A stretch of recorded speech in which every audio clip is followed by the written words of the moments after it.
ಶ್ರಾವಣ ಮಾಸ ಪ್ರಾರಂಭ ಆದರೆ ಹಬ್ಬಗಳ ಸಾಲು ಪ್ರಾರಂಭ. ಹಿಂದೆ ಹಬ್ಬಗಳಿಗೆ ಸಾಂಪ್ರದಾಯಿಕ ಶೈಲಿಯ ಉಂಡೆಗಳನ್ನು ಮನೆಯಲ್ಲೇ ತಯಾರು ಮಾಡ್ತಾಯಿದ್ರು.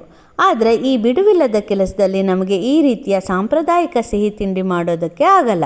ಆದರೆ ಚಿಂತೆ ಬೇಡ, ನಂದಿನಿಯ ಅನೇಕ ಸಿಹಿ ತಿಂಡಿಗಳ ಸಾಲಿಗೆ ನಂದಿನಿ ಹೆಸರು ಕಾಳು ಲಾಡು ಕೂಡ ಒಂದು. ಇದನ್ನು ನೀವು ತಂದು ಟ್ರೈ ಮಾಡಿ ನೋಡ್ಬೋದು. ನಂದಿನಿರವರ ಧಾರವಾಡ ಡೈರಿನಲ್ಲಿ ಹೆಸರು ಕಾಳು ಲಾಡನ್ನ ತಯಾರು ಮಾಡ್ತಾರೆ. ಈ ಹೆಸರು ಕಾಳು ಲಾಡಿಗೆ ಹೆಸರು ಕಾಳು, ಸಕ್ಕರೆ, ಶುದ್ಧವಾದ ತುಪ್ಪ, ಏಲಕ್ಕಿ, ಗೋಡಂಬಿ, ಪಿಸ್ತಾ ಹಾಕಿ ತಯಾರು ಮಾಡಿರ್ತಾರೆ.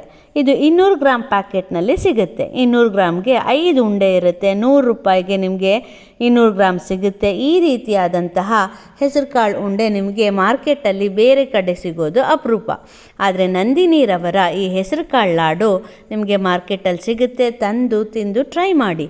ಹಬ್ಬಕ್ಕೆ ಅರಿಶಿನ ಕುಂಕುಮ ಕೊಡೋದಕ್ಕೆ, ಫ್ರೆಂಡ್ಸ್ಗೆ ಎಲ್ಲ ನೀವು ಈ ರೀತಿಯಾದಂತಹ ಸಾಂಪ್ರದಾಯಿಕ ಶೈಲಿಯ ಹೆಸರು ಕಾಳು ಉಂಡೆನ ಟ್ರೈ ಮಾಡ್ಬೋದು. Thank you.